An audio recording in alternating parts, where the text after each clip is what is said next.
mengajak kawan-kawannya bergerilya di hutan. Dia itu pejuang. Dia yang urus semua, atur strategi, siapin senjata, cari makanan. Naas, Burhanuddin dan 100 kawan-kawannya disergap Belanda, disiksa, digiring ke stasiun Bondowoso, dimasukkan ke 3 gerbong barang yang tertutup rapat. Dalam waktu singkat, para tawanan sudah gedor-gedor pintu kereta minta minum.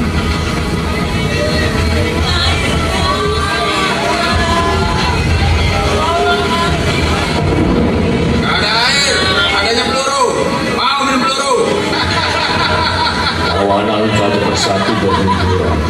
Yang bertahan hanya yang mau minum air kencingnya sendiri. Burhanuddin memberlindingkan diri melewati mayat-mayat kawan. Antara sadar dan tidak, tangannya menyentuh biji rambutan. Ia buru memakannya dan berhasil membuatnya bertahan. Di stasiun ini gerbong dibuka. Tentara Belanda menyepaki tawanan keluar dari gerbong. Semua tawanan sudah tidak bisa berdiri. Sekarat 56 orang, yang mati 46 orang, ditumpuk di depan stasiun seperti ombokan sampah.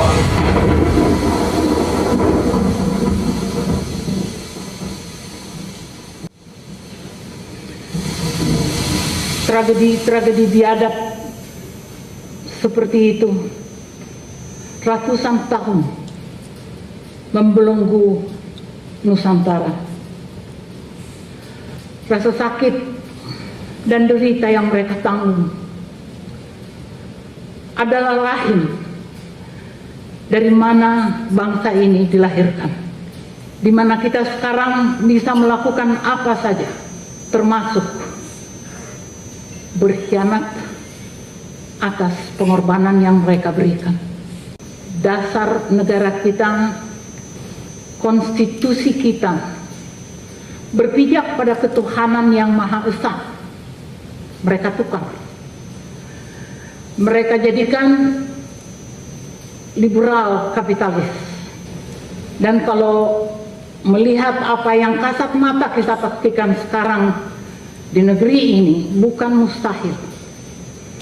Kita juga sedang didorong untuk dikomuniskan.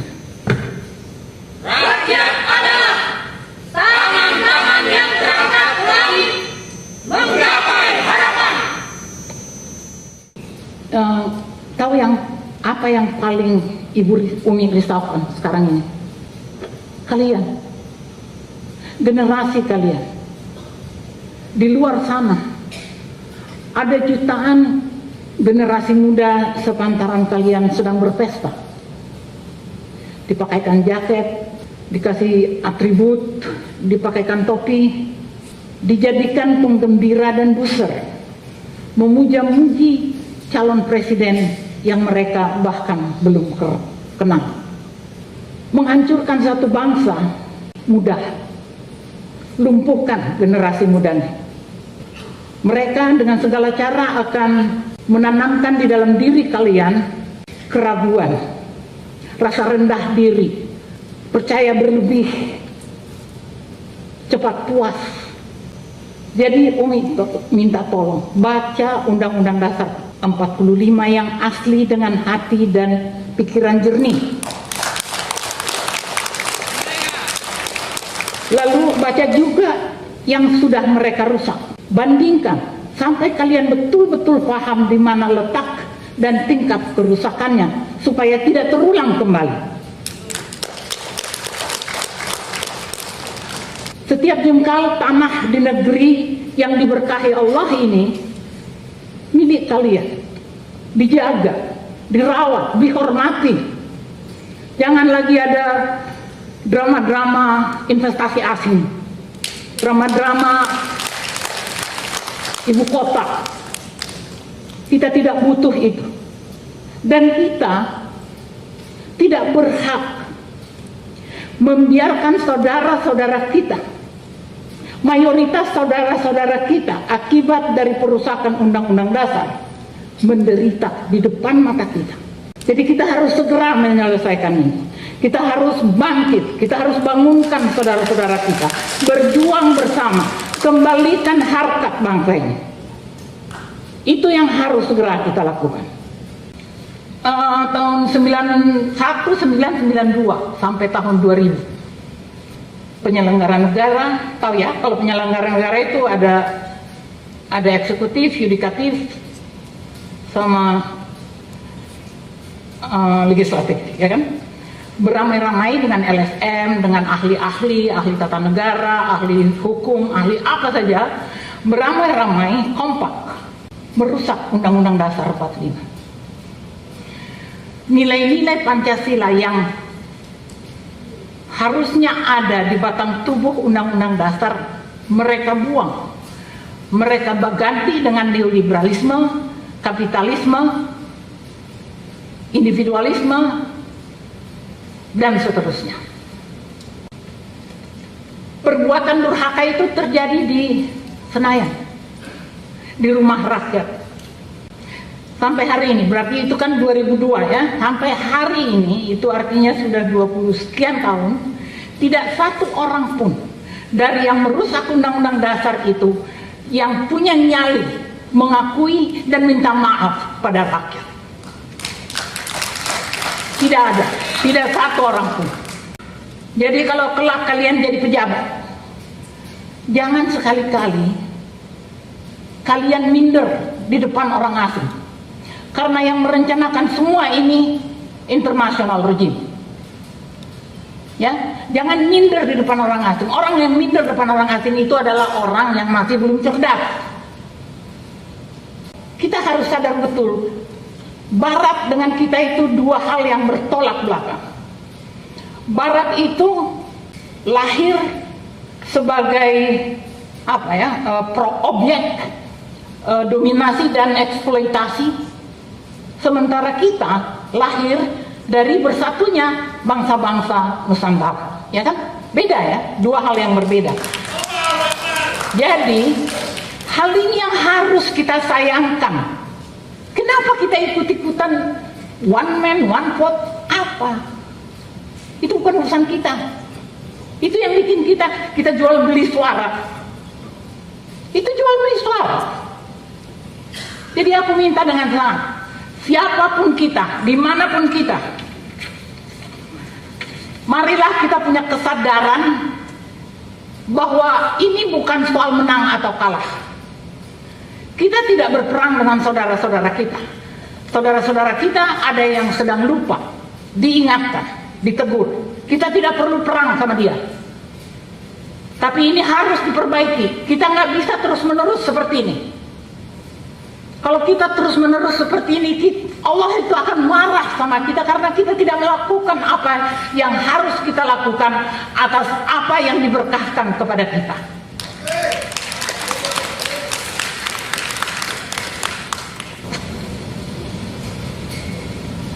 Ketika international regime ingin menghapus kebangsaan sebagai fondasi bernegara, Indonesia mendeklarasikan diri negara bangsa. Ketika mereka ingin membangun dunia dengan one world, one system, one government, one identity, Indonesia tetapkan kebangsaan, nasionalisme, dan kemanusiaan sebagai dasar kemerdekaannya. Ketika mereka suap bangsa-bangsa di dunia dengan janji-janji kesejahteraan, Indonesia menegaskan keadilan sosial sebagai fondasi negara. Ketika mereka sihir manusia dengan materialisme, Indonesia memutuskan spiritualisme sebagai jalan mewujudkan kemanusiaan yang adil dan beradab, serta keadilan sosial bagi seluruh umat manusia. Dan ketika mereka ingin membelah dunia dalam dua blok persaingan komunis kapitalis, Indonesia membentuk non-blok, melahirkan spirit Bandung sebagai dasar pergaulan internasional atas dasar kerjasama, saling ketergantungan, menolak dominasi, dan eksploitasi manusia atas dasar kolonialisme dan imperialisme. Apa yang disebut tadi, dia menyebut international regime. International regime itu adalah sebuah organisasi mafia konglomerat terkuat sedunia. Di sana terlibat World Bank, IMF, dengan lembaga-lembaga sejenis. Visi mereka kejam, mengendalikan negara-negara berkembang di bidang ekonomi, politik, dan keamanan. International regime yang tadi dibaca itu adalah juga yang mengintervensi Indonesia. Sebenarnya kokohnya pendirian para pendiri bangsa kita membuat international regime tidak mudah, artinya tidak berkutik sepanjang orde lama. Baru setelah Soekarno lengser, mereka mengadakan pertemuan di Jenewa, merancang khusus undang-undang investasi asing untuk Indonesia. Undang-undang ciptaan international regime ini ditandatangani Pak Harto. Apapun alasannya, itu melanggar konstitusi. Tetapi bagaimanapun, kalau kita bandingkan dengan sekarang, Pak Harto masih melindungi kedaulatan kita dengan tidak memberi kebebasan kepada para investor itu, sebagaimana terjadi sekarang, di mana kekuasaan dikuasai oleh oligark. Kekayaan Indonesia ini terlalu menggiurkan. Memang kita kaya sekali, dan inilah yang saya sayangkan, para tokoh-tokoh kita yang sekarang senang betul menjual tambang mentah, dijual-jual gitu. Kita seperti orang yang tidak mengerti bagaimana menghormati berkah yang Tuhan kasih pada kita. Kalau kita mau berubah, itu yang harus berubah. International regime gigit jari, walaupun sudah bisa memasukkan satu undang-undang investasi asing untuk Indonesia. Buat mereka itu, sedikit banget ya. Ya namanya juga mafia, ya kan? Jadi mereka bekerja keras dan menunggu sampai lebih dari 20 tahun lebih, ya. Barulah mereka menemukan momentum baru, yakni jatuhnya Pak Harto. Pada saat itulah apa yang kita kira reformasi, ternyata bukan. Tidak ada yang direformasi. Pada waktu itu yang terjadi adalah international regime sudah masuk ke Indonesia, sudah berasimilasi atau apa namanya dengan agen-agen di Indonesia, dan mulai dari LSM, partai politik, akademisi, banyak itu terlibat. Jadi yang ingin saya katakan, international regime itu menuntut supaya amandemen. Jadi yang di konsep dari international regime yang kemudian adalah mengamandemen Undang-Undang Dasar Republik Indonesia secara menyeluruh. Mereka memulainya dengan krisis moneter. Ingat ya, 97 ada krisis moneter di mana kita kekurangan uang. Kira saya ingat semua. Lalu berikutnya ada situasi politik ya, Gus Dur mengeluarkan dekret lalu dilengserkan, ya kan? Lalu di ruang lain ada perempuan cerdas yang sedang bergelut dengan bertarung memenangkan bagaimana supaya Indonesia yang berbudaya ini, Indonesia yang berketuhanan yang Maha Esa ini sepakat bersekongkol dengan mafia kapitalis. Perempuan cerdas itu kita kenal, tapi aku agak malas menyebut namanya. Maaf. Nah, apa yang dituntut adalah amandemen secara menyeluruh. Awalnya ABRI, dulu kan ada fraksi ABRI ya. ABRI dan PDIP sebagai partai terbesar waktu itu menolak awalnya. Tapi begitu Gus Dur lengser, Megawati diangkat menjadi penggantinya, Megawati pun berubah pikiran dan mendukung penuh amandemen secara menyeluruh. Bisa nggak sih kita bayangkan kalau aku baca Undang-Undang Dasar 45 itu, aku seperti membaca sebuah kitab yang begitu berharga. Kecerdasan intelektual kelas langit. Dan ada orang tolong-tolong di sini merusak saja. Tidak ada pertimbangan, tidak ada dipikir, dikulik kayak di apa kayak enggak. International regime itu jahat. Dia menekankan betul harus sesuai dengan keinginan mereka. Sebenarnya kita punya TAP MPR nomor 4 1983 tentang referendum. TAP ini melarang MPR mengamandemen Undang-Undang Dasar tanpa seizin rakyat. Sebenarnya ini kan kalau memang ada kemauan tidak berbuat dosa, kan ini bisa dibilang aja sama international regime, nanti rakyat kami marah. Tapi memang karena dasarnya sudah mau berkhianat atau durhaka, dilenyapkan. Yang melenyapkan siapa? Harmoko. Yang memerintahkan untuk dilenyapkan siapa? Wiranto. Jadi ini masih di era Pak Harto. Di era Pak Harto bahkan anak buahnya, kabinetnya sudah berkhianat. Saya sedih mengatakan ini karena kalau di dalam bayangan saya Indonesia ini dengan kelahirannya yang sedemikian rupa harusnya menjadi orang-orang yang baik, orang-orang yang taat, orang-orang yang berbaur dengan baik, menghormati satu sama lain, tidak merasa dirinya paling berkuasa. Tapi itulah yang terjadi. Undang-undang dasar kita itu akhirnya karena Megawati sudah mendukung, semua penyelenggara negara menyambut konsep dari si perempuan cerdas tadi, udah dijadikan. Sampailah itu di Jakarta dan si MPR pun dengan lega mengerjakan pekerjaan kotornya di amandemen. Ini yang aku harap betul kita rakyat Indonesia memahami dan betul-betul berjuang untuk mengembalikan Indonesia pada jati dirinya.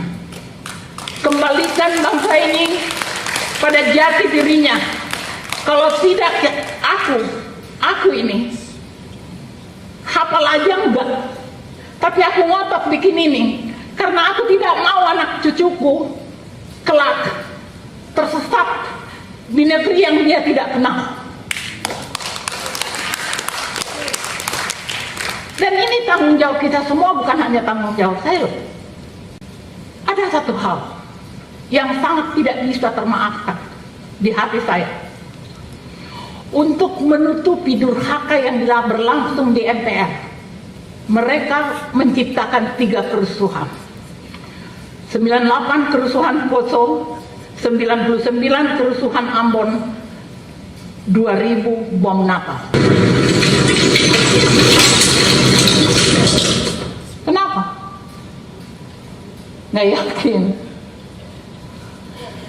Mana mungkin ada 11 orang gila sama-sama bawa bom, lalu tiba-tiba pada satu saat bersama-sama ingin menuju sebuah gereja di pulau yang berbeda, bahkan kota berbeda, dan pada detik yang sama, pada malam 25 Desember 2000, mereka meledakkan bom di gereja di dekatnya. Masuk akal? Jadi itu rekayasa, nggak perlu kita jadi ahli intelijen untuk itu. Logika aja.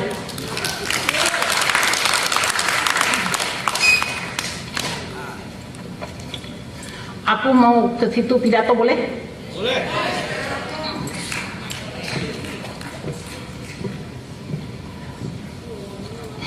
Lampunya boleh?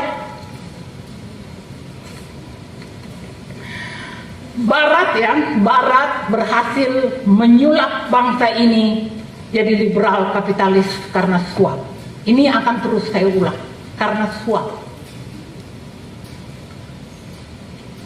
Cina tidak perlu repot-repot, nyaris berhasil. 10 juta tentara merah Cina sudah berada di Indonesia sekarang. Juga karena suap. Yang perlu saya ingatkan dan perlu kita satu sama lain terus mengingatkan, kita mengaku negara beragama, tapi berhadapan dengan setan barat, dengan iblis Cina, iman kita malah kedodoran. Maksudnya apa ini? Kita yang harus jaga barang kita. Kita nggak bisa marah-marah sama orang. Harus semua orang merasa bertanggung jawab untuk menyelamatkan bangsa ini. Jangan ada satu orang yang merasa dirinya paling berhak. Jangan ada satu orang yang merasa dirinya bisa melucuti semua. Tidak. Negeri ini milikmu, milikmu, milikmu, milikmu, milikku. Bagian terpenting dari Undang-Undang Dasar 45 adalah rakyat. Para pendiri bangsa ini mengartikulasikan rasa bersama rakyat itu sedemikian rupa sampai kita dapat merasakan betul makna mulia dari demokrasi.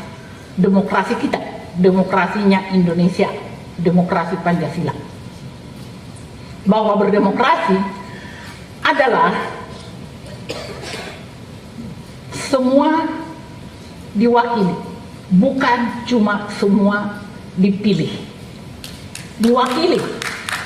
Ya, itulah cikal bakal kita. Jadi diwakili. Kita ditunjuk rakyat oleh para pendiri bangsa, ditetapkan menjadi pemegang kedaulatan tertinggi. Dilakukan sepenuhnya oleh MPR. Begitulah harusnya demokrasi kita berjalan. Jadi wilayah-wilayah terasing misalnya terisolasi, penduduk yang terisolasi atau daerah khusus atau koperasi atau lembaga-lembaga yang seperti itu, seberapapun jumlah mereka harus ada wakilnya. Jadi jangan berpikir tentang pilih. Pilih itu bisa menyesatkan. Undang-undang amandemen menurunkan. Ya, jadi yang tadinya lembaga tertinggi negara, di dalam lembaga tertinggi negara ini ada rakyat Indonesia dengan wakil-wakilnya, dibikin rata begini. Tolong kan? Pada saat itu sebenarnya kita, rakyat ini dibuang. Akibat dari itu presiden tidak lagi jadi mandataris, GBHN dibuang, lalu atas nama demokrasi one man one vote dipilih langsung oleh rakyat. Presiden dipilih langsung oleh rakyat. One man one vote itu bukan demokrasi kita. Itu demokrasi barat. Kedaulatan rakyat di barat berpijak pada kebebasan individu. Sementara kedaulatan rakyat kita di Indonesia berpijak pada kebersamaan. Beda ya? 95% dari Undang-Undang Dasar 45 yang asli diacak-acak pada saat di amandemen itu. Amandemen itu 4 tahap ya, 4 tahun. Mereka menciptakan undang-undang politik yang menurut saya paling merusak kita itu undang-undang politik yang dibuat dengan high cost, mahal, transaksional, materialistik. Itulah yang menciptakan korupsi di mana-mana dan nepotisme meluas. Jadi jangan salahkan orang lain, sistem itu yang menciptakan korupsi itu, memberi peluang pada setiap orang bisa korupsi karena peluangnya ada. Kalau saya jelaskan di sini akan terlalu panjang, nanti kita pulangnya besok. Jadi aku nggak teruskan itu dulu ya. Nah sekarang kalau kita mau berubah, mulailah dengan mengubur semua aturan yang memasung hak-hak nelayan dan petani. Itu dulu. Ya, kita ambil dari bawah. Kalau sekarang kan dari atas terus menjulang, itulah kemajuan. Sementara rakyat di bawah nggak ngapa-ngapain, nungguin pinjol. Nah, itu kenyataan kita sekarang. Jadi, mari kita mulai hidup ini. Kalau kita betul-betul ingin berubah, mulailah kita berpikir tentang diri kita dan hubungan kita dengan alam. Dengan alam yang Tuhan kasih pada kita. Alam kita itu adalah alam rumput. Apa yang tidak tumbuh di Indonesia? Kenapa kita tidak fokus pada climate change misalnya? Mahal itu, bisa kaya tidak sebenarnya kalau kita mau fokus. Pariwisata, herbal itu yang terbaik di dunia ada di Indonesia. India beli di Indonesia, Cina beli di Indonesia. Tapi kita karena selalu tergoda pada asing, bahan-bahan kimia pun pokoknya yang asing, obat-obat asing, kita melihat herbal dengan sebelah mata. Jangankan rumah sakit, laboratorium herbal itu menurut penelitian saya belum ada. Jadi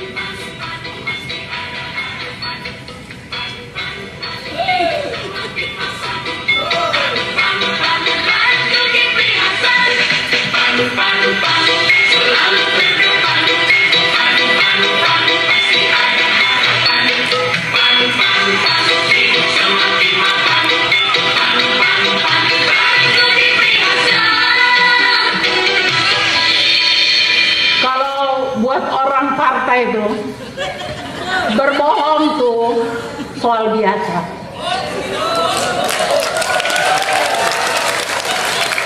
Itu tadi ngomong apa? Bantu rakyat. Rakyat yang mana yang dibantu? Mereka digaji oleh rakyat sedemikian rupa supaya mereka bisa fokus mensejahterakan rakyat. Tapi apa yang dilakukan oleh partai-partai, mereka berunding dengan oligarki, membuat undang-undang yang menyengsarakan rakyat. Itu pasti. Jadi tanam itu di hati kalian supaya kalian dilawan. Ini harus dilawan.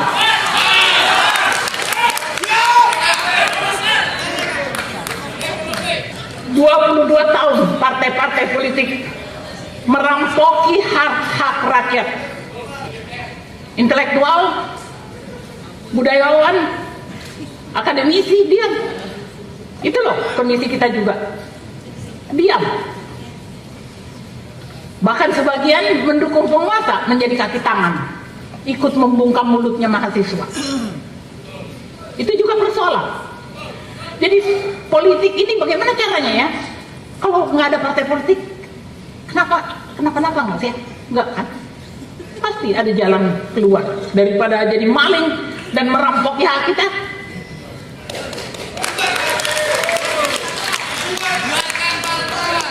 Bubarkan DPR. Di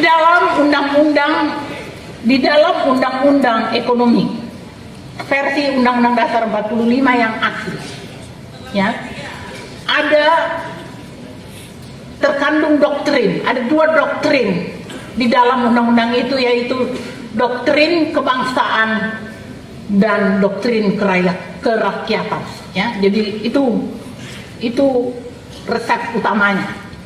Kalau buat aku ini bukan orang ekonomi, tetapi buat aku itu kebijakan raksasa dalam pemikiran ekonomi. Tetapi begitu di amandemen, masuklah pasal 33 ayat 4 yang mengatakan demokrasi, kekuatan itu hilang. Karena tiba-tiba apa yang kita miliki ini jadi milik Amerika, jadi milik siapa aja datang bisa merampoki di sini. Kemarin minggu lalu sidang tahunan MPR katanya lagi mau memperbaiki, menyempurnakan amandemen. Mau dibikin kayak apa lagi? Mau dibikin lebih durhaka lagi maksudnya? Ya artinya memang Indonesia ini harus dibersihkan. Tapi kita tidak akan membersihkan kotoran dengan tangan yang mengotorinya, ya kan? Ya. Jadi udahlah, udah selesai, cukup itu. Belum setahun Undang-Undang Dasar Durhaka itu diberlakukan, ratusan kasus-kasus agraria, barangkali kita semua kita tahu itu, tapi ratusan kasus-kasus agraria merebak belum 1 tahun setelah diberlakukan, merebak. Dan karena LSM sudah mitra penguasa atau negara, LSM hanya mempersoalkan hak ajasi, tapi tidak mempersoalkan Undang-Undang Dasar sebagai sumber masalah. Selalu di permukaan, main di permukaan. Threshold. Ngapain ngomongin threshold? Nggak ada kedaulatan di threshold tuh. Threshold itu untuk mengejar kekuasaan. Oligarki konglomerat itu. Sebenarnya saya sedih sekali ya mendengar propaganda oligarki dan konglomerat itu. Cuman kita hanya bisa sedih, nggak tahu bagaimana ngelawannya. Karena mereka punya semua. Media mereka yang punya, semuanya mereka yang punya. Jadi kita ngapain? Mereka mengatakan di dalam propaganda mereka seolah-olah yang menyangga kehidupan kita berbangsa itu adalah oligarki. Itu omong kosong. Rakyat Indonesia itu mandiri, marhaen, dengan lahan sepetak, jendela dijadikan kios gitu ya kan, dagang kaki 5, dagang online skala kecil, rakyat bisa saling menolong. Justru yang menyanggah hidup oligarki itu adalah kita. Rumah dipajaki, iuran dipajaki, tanah dipajaki, dan setelah semua pajak itu terkumpul di APBN, pemerintah tidak memberikan hak membelanjakan kepada rakyat, tapi pada oligarki. Ya, pada oligarki. Makanya semua proyek mereka yang pegang, rakyat gigit jari. Ya nungguin pinjol kan. Oligarki konglomerat itu merusak sumber daya alam kita. Tambang dikeruk sesuka hati, lalu minggat bawa kabur uang, disimpan di Panama dan Papers itu loh kan, Panama Papers dengan atas nama pejabat peliharaan mereka. Oligarki konglomerat itu anti kebangsaan Indonesia. Mereka parasit dan jahat. Sepanjang hari mereka merampas sumber daya ekonomi rakyat, merusak kemampuan produksi dan produktivitas rakyat. Itu fakta. Itu hasil penelitian.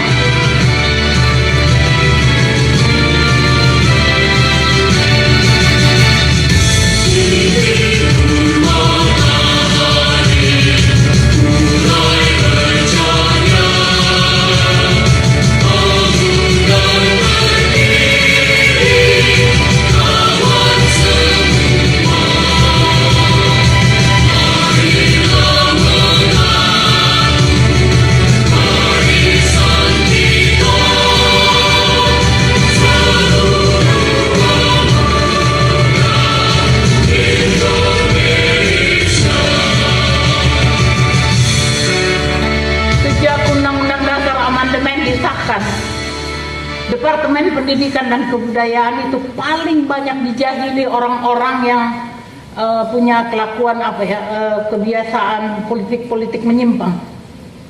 Sejarah lah ditukar-tukar, ya. Ada tokoh-tokoh ulama hilang, lalu ada tokoh komunis masuk. Dan itu betul. Sebab itu saya cek langsung ke sana. Saya paling prihatin lihat Departemen Pendidikan dan Kebudayaan. Misalnya, baru-baru ini Direktorat Pendidikan membuang ilmu bumi, Pancasila, dan sejarah dari kurikulum. Ilmu bumi.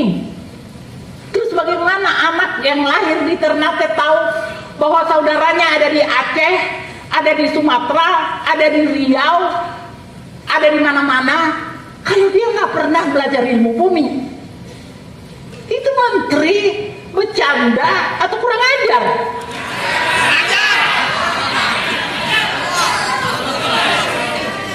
Terus di bidang kebudayaan,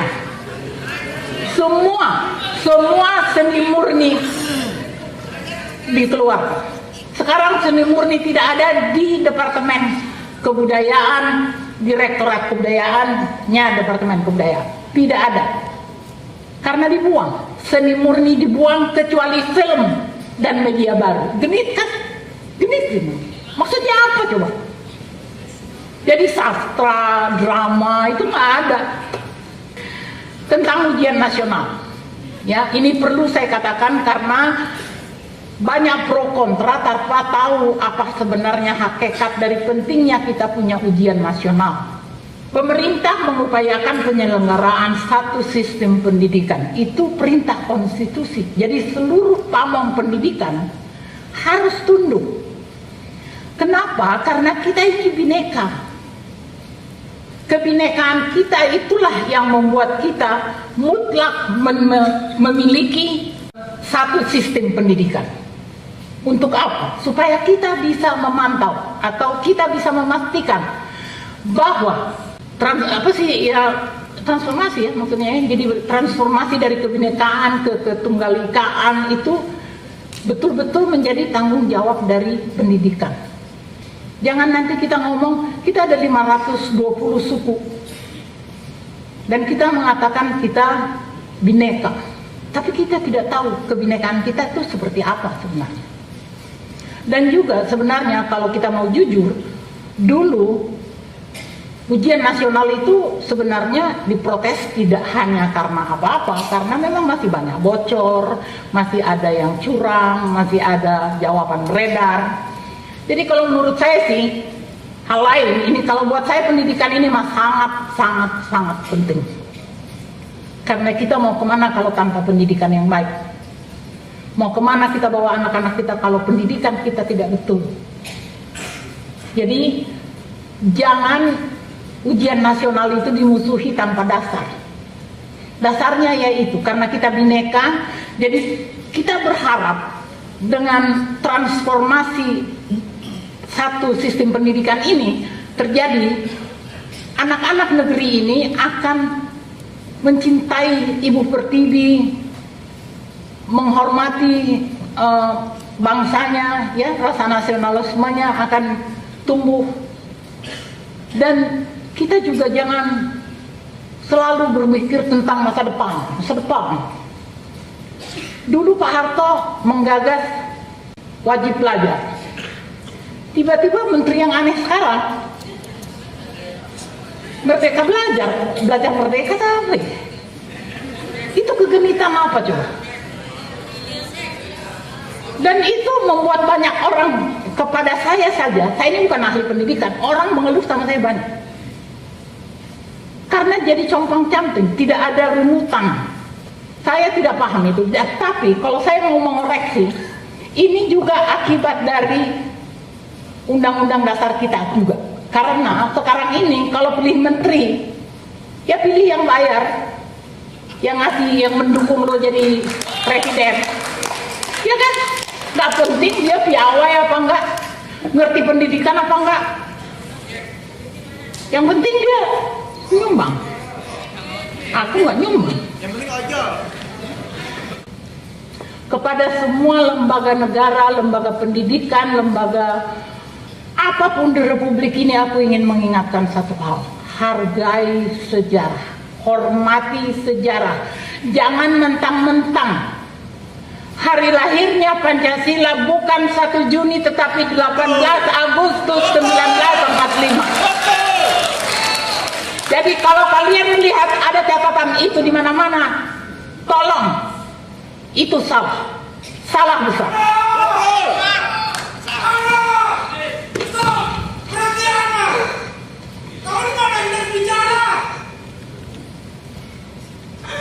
Kau tidak cinta padaku, Arman. Apa lagi yang tersisa dalam hidupku? Tuntutanmu di pengadilan tadi menelanjangi kejahatan bapakku. Bapakku seorang koruptor, Man.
penegakan hukum. Kalau ada penegak hukum di sini, mudah-mudahan jeritan Arma tadi menjadi teguran keras buat kita. Sebab sepanjang rejim durhaka ini berkuasa, 22 tahun loh. Bukan hanya zaman Jokowi. 22 tahun ini buat aku adalah rejim durhaka. Karena undang-undangnya durhaka. Penegakan hukum, semua institusi penegakan hukum di Republik ini sama. Sangat mengecewakan. Meletakkan polisi di bawah presiden itu salah besar. Itu merusak. Aku tidak akan bahas masalah penegakan hukum karena akan panjang dan akan sedih dan akan marah, akan Aku hanya ingin minta satu hal. Kalau pulang ke rumah nanti tolong buka YouTube. Judulnya Indonesia's War on Terror, program televisi Australia. Jadi makanya dia nggak bisa di take down.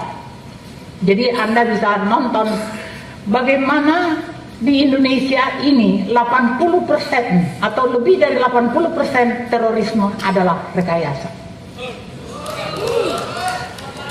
Dan Densus 88 itu adalah bagian dari proyek internasional rejim yang dibentuk untuk memojokkan umat Islam. Jadi supaya kita tahu apa yang menjaga kita, jangan kita marah sama saudara kita beragama lain. Ada yang brengsek, di sana brengsek ngeracunin kita, yang di sini mau lagi diracuni. Yang mengerjakan kan Densus, itu kan orang Indonesia, harusnya kan dia melindungi bangsa Indonesia. Terakhir, untuk waktu sangat lama, satu-satunya berita penegakan hukum yang membuat hati saya sedikit terhibur adalah penjelasan Kapolri, Pak Sigit, tentang keterlibatan Ahok dalam kasus kilometer 50. Mudah-mudahan kasus ini terungkap dan mudah-mudahan ini menjadi jalan yang baik buat kembalinya kita ke jati diri kita. Nah, para penyelenggara negara, sulit buat saya mengatakan bagaimana ya, penyelenggara negara itu sekarang sudah seperti monster pemangsa anak sendiri.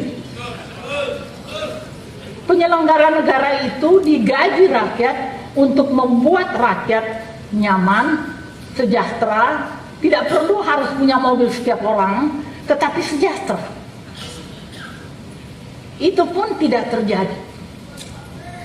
Mereka terus-menerus mempertahankan undang-undang dasar durhaka itu untuk menggerogoti kehidupan rakyat. Dan itu sangat menyedihkan.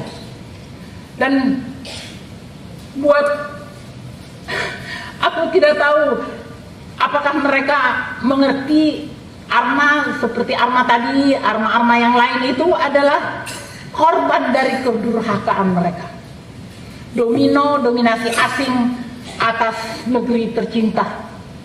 Tambang emas migas terkuras, ludas. Minerba hilang. Konsesi dikasih suka-suka pada Cina, untuk Cina, atas nama Cina.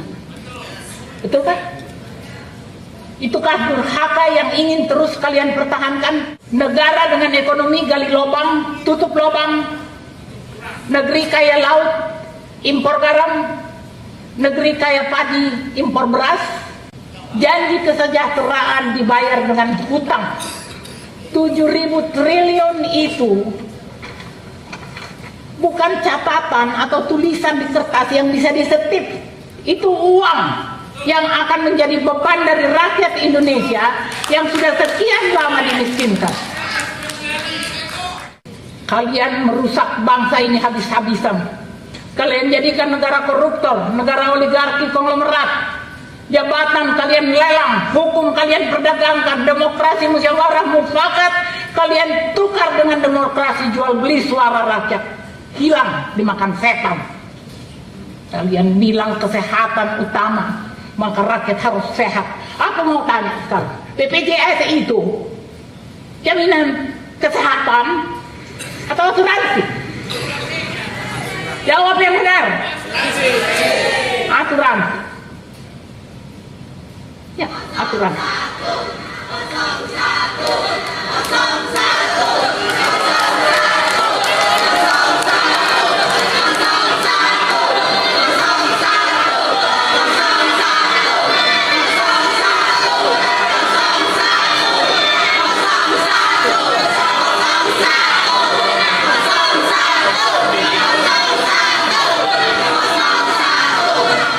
Lucu ya. Negara sudah mau hancur begini masih ada tuh yang doyan pengen jadi capres. Mau jadi apa kalau udah capres?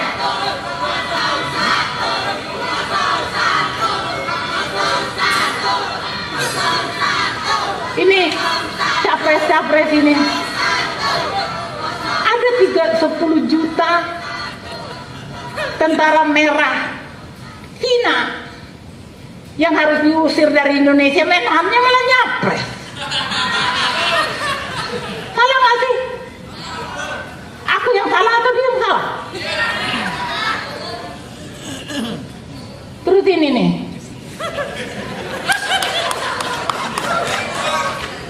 dia ini cucu dari pembuat Undang-Undang Dasar 45. Entah kenapa dia getek banget pengen jadi presiden di sistem yang liberal. Bukannya dia marah orang melecehkan karya kakeknya, malah dia ikut meriang. Coba. Ini bahaya. Jadi saya minta, apa yang saya berdiri di sini mengatakan kebenaran. Aku tidak melarang kalian memilih siapapun, tapi aku minta tolong periksa itu orang waras apa enggak. Dia mengkomersialkan Taman Ismail Marzuki ini tanpa seizin seniman. Sakit hati nggak coba? Aku ini seniman loh. Aku lahir di Geraha Bakti ini. Dan tahu berapa harganya Geraha Bakti ini disewakan ke seniman? 220 juta per sekian jam. Hebat kan? Terus dia janji, katanya reklamasi demi nelayan akan disegel. Dia bikin IMB, IMB ya namanya. Gila. Dan sekarang semua pulau-pulau reklamasi itu sudah dibangun. Wow, pokoknya udah kayak kotak. Saya hanya ingin mengingatkan pada rakyat Indonesia, pilih yang kau yakin betul 100% bahwa orang itu amanah. Kalau tidak amanah, stop. Jangan kita terus-menerus merusak diri kita dengan kebodohan-kebodohan liberalisme ini. Pemilu seperti ini harus dihentikan. Ini bukan pemilu kita.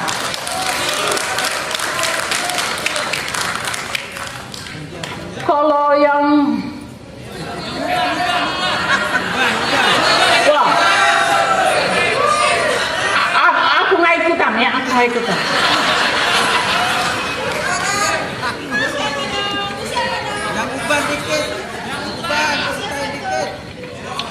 Buka YouTube.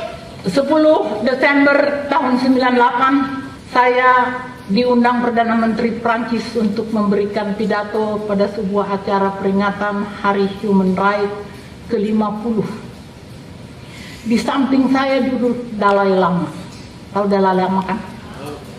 Sepanjang acara itu Dalai Lama bercerita pada saya bagaimana kejinya, membabi butanya tentara merah Cina mengintimidasi, melukai, merampas harta dari orang-orang Tibet sampai akhirnya mereka dinyatakan menjadi bagian dari negara Cina. Yang aku mau ingatkan, apa yang terjadi di Tibet bisa terjadi ke kita. Sangat dekat. Jadi saya minta dengan sangat kepada kita semua, ini harus ditangani dengan hati-hati, dengan benar. Buat saya, kalau kita kembali ke Undang-Undang Dasar 45, semua yang diproduk di luar Undang-Undang Dasar 45 gugur demi hukum. Kita punya TAP MPR S, ya, harusnya kan mereka sebagai orang-orang yang duduk di Dewan tahu dong bahwa kita punya TAP MPR S tentang pembubaran PKI, tentang larangan membahas atau mengembangkan pemikiran-pemikiran komunisme, Leninisme, dan Marxisme, ya kan? Dan itu berlaku sepanjang zaman, tapi lihat, itu yang terjadi.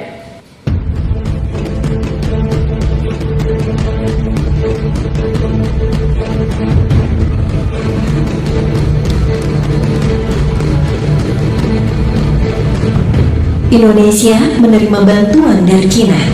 Sebagaimana disampaikan Wakil Perdana Menteri Cina Li Yangdong Rabu 27 Mei 2015 di Auditorium FISIP UI. Konsekuensi Indonesia mendapat bantuan hutang dari Cina tahap pertama sebesar 647 triliun adalah 10 juta rakyat Cina wajib diterima di Indonesia, target 2020.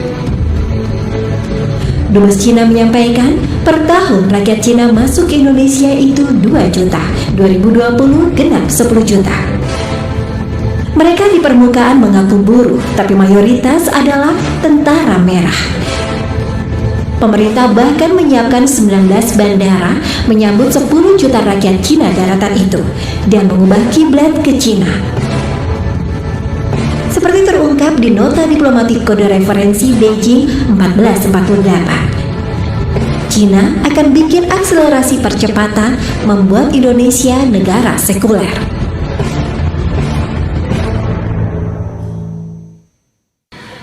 Saya tadinya ini akan diputar di layar kecil. Saya bilang enggak, saya mau besar. Saya mau orang Indonesia sadar bahwa kita dalam bahaya. Sebab banyak orang I don't buy, genit banget. Ini lihat, kondisi kita udah seperti itu, ada nyapres dia, menhannya.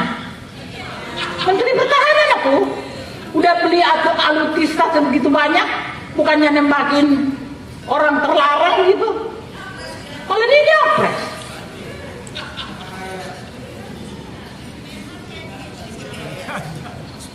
Ini persoalan kita.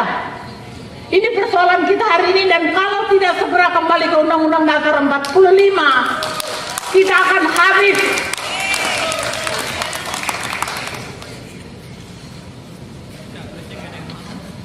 Aku tidak peduli ya. DPR itu katanya sekarang gajinya 3 kali lipat. Gak peduli saya. Tapi sekarang baru saya paham. 3 kali lipat gaji itu ternyata untuk membungkam mulut mereka, membiarkan si presiden kita ini jalan dengan 2 kaki tangannya yang rakus itu, mengatur sini, ngatur sana, ngatur sini, bikin undang-undang ini, peraturan ini, kepres ini ya. Gila. Ini negara paling berantakan. Berantakan. Masa ada presiden bikin sendiri, menteri ada 1 menguasai 9 kementerian? Maksudnya apa?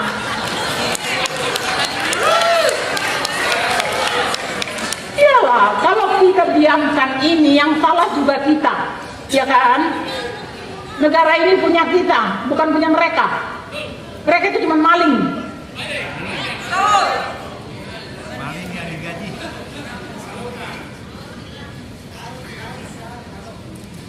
Kalau aku ingin bertanya, salahkah presiden dengan segala kelakuannya itu? Salah nggak? Ya, salah. Salah besar. Tetapi kalau kita menggunakan akal sehat kita, yang paling bersalah adalah mereka yang merusak undang-undang dasar. Kalau saja perempuan cerdas tadi bisa menahan diri sendiri sedikit mengingat bahwa dia punya Tuhan juga. Ini tidak akan terjadi. Kalau saja ketua MPR masa itu, sekali lagi ya, ketua MPR masa itu sebelum menandatangani amandemen, dia teringat sedikit saja pada Allah, ini tidak akan terjadi. Katanya negara beragama. Amin Rais tobat nasuha. Wah, aku nggak tahu tuh.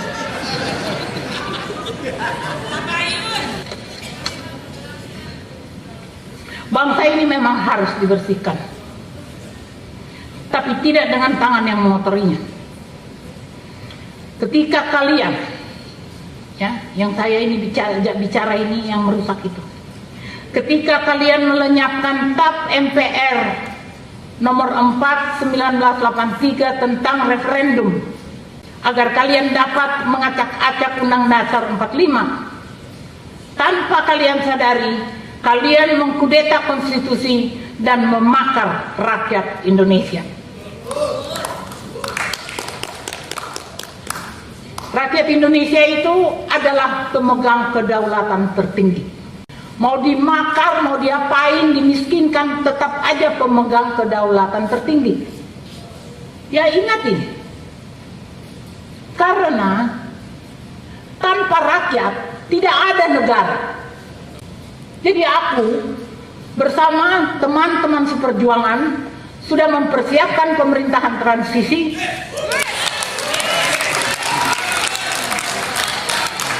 untuk, dengan tenangnya, untuk melakukan peralihan kekuasaan dengan benar tanpa kekerasan. Ya, sebab ini harus dilakukan. Kalau tidak kita lakukan, kita salah. Tuhan marah sama kita. Allah itu meminta kita menghentikan kemudaratan. Hentikan. Jangan malas-malas. Jangan bilang ah nggak enak nanti kita berdarah-darah. Memang berdarah. Aku tidak percaya keadilan itu ada. Jadi aku akan memimpin pemerintahan transisi.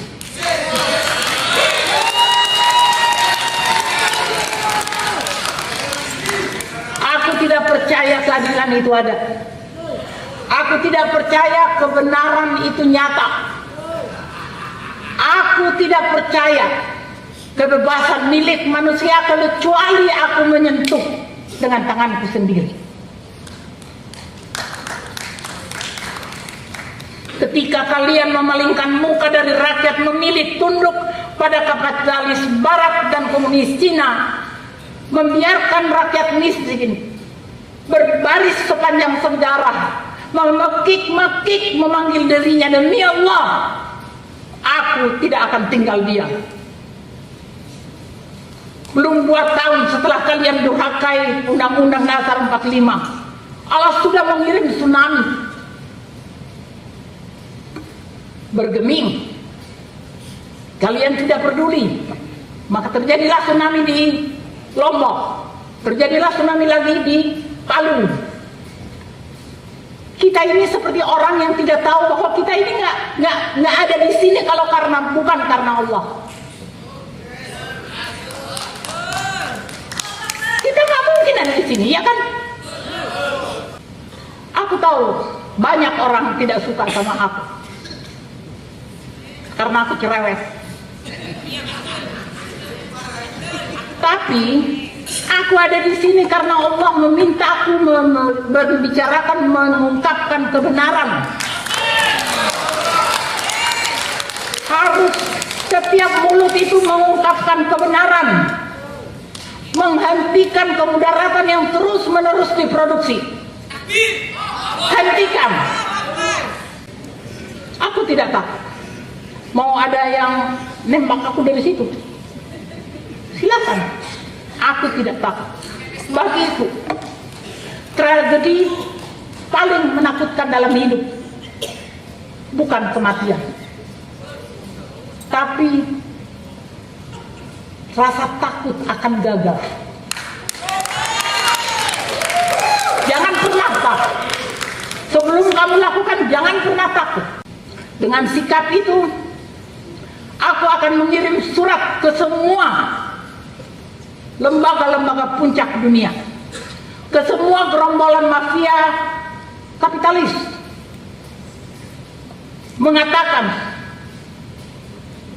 mengingatkan bahwa mulai saat ini, kan aku tadi bilang harus, mulai saat ini bangsa ini tidak lagi diperjualbelikan, tidak dengan kapitalis barat, tidak juga dengan komunis Cina. Mulai hari ini bangsa ini akan menentukan nasib dan keinginannya, membuktikan pada dunia bahwa hidup bukan cuma kehendak untuk berkuasa, tetapi hak memperoleh keadilan dan persamaan. Sekarang aku meminta kalian menjadi bagian dari revolusi yang sudah kusiapkan, sebuah revolusi tanpa darah, revolusi yang akan menantangmu berbicara pada hati nuranimu, mendengar dengan sungguh-sungguh suara hatimu, hingga semua keangkuhan, kebobrokan, kerakusan tersingkap dari batinmu. Sebab kalau tidak, aku akan membangunkan rakyat, aku akan menggerakkan mereka memenuhi jalan-jalan raya di seluruh negeri, menggeruduk rumah-rumah raksasa di mana kalian sembunyikan harta yang kalian rampoki dari tanah air kami. Mereka akan menerobos barikademu, mereka akan meloncati barakudamu, mereka akan mengangkat boncong meriam ke langit. Keberadaan mereka tidak mungkin lagi kau sulap menjadi nol. Mereka akan terus membesar, mengepung ideologimu dengan satu kata, lawan.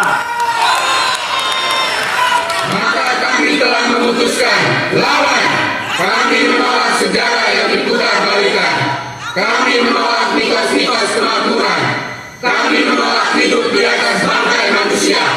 Kami menolak pikiran yang dicerminkan dan pendidikan yang didimensikan. Kami dudukkan kalian di kursi kekuasaan agar rakyat hidup dalam keadilan yang beradab. Tapi kalian justru menggerayangi hak-hak rakyat, membiarkan mereka mati kelaparan di lumbung padi. Maka kami telah memutuskan lawan. Kami menolak preman-preman berdasi menipu hasil panen kami. Kami menolak pabrik-pabrik meracuni sungai atas nama efisiensi. Kami menolak hutan kami dirampas atas nama pertumbuhan ekonomi. Kami menolak politik dusta dan disuruh menjadi gila. Kami dudukkan kalian di kursi kekuasaan, mewajibkan kalian menghormati kedaulatan rakyat. Kalian justru merampas kedaulatan kami, mengintimidasi kami dengan pembantaian dan rekayasa teror. Maka kami telah memutuskan lawan. Kami menolak kebebasan kami dijadikan komoditi. Kami menolak agama kami direkayasa agama teroris. Kami menolak gereja kami disegel preman-preman. Mulai detik ini, di negeri ini, kami menolak aparat kalian menembaki rakyat apapun alasannya. Hijrahku tidak akan menggadaikan kemahakuasaanmu, ya Allah. Aku tak akan jajakan agamamu di etalase politik untuk berebut kuasa. Hijrahku memerdekakan manusia. Berjihad wujudkan kemanusiaan yang adil dan beradab. Hijrahku merawat nurani dan kata demi kata untuk persatuan bangsaku. Hijrahku memastikan kerakyatan menggapai marwahnya dalam hikmah, kebijaksanaan, permusyawaratan, perwakilan. Hijrahku mengawal martabat Ibu Pertiwi dan keadilan sosial bagi seluruh umat manusia. Rabbana atina fid dunya hasanah wa fil akhirati hasanah wa qina adzabannar.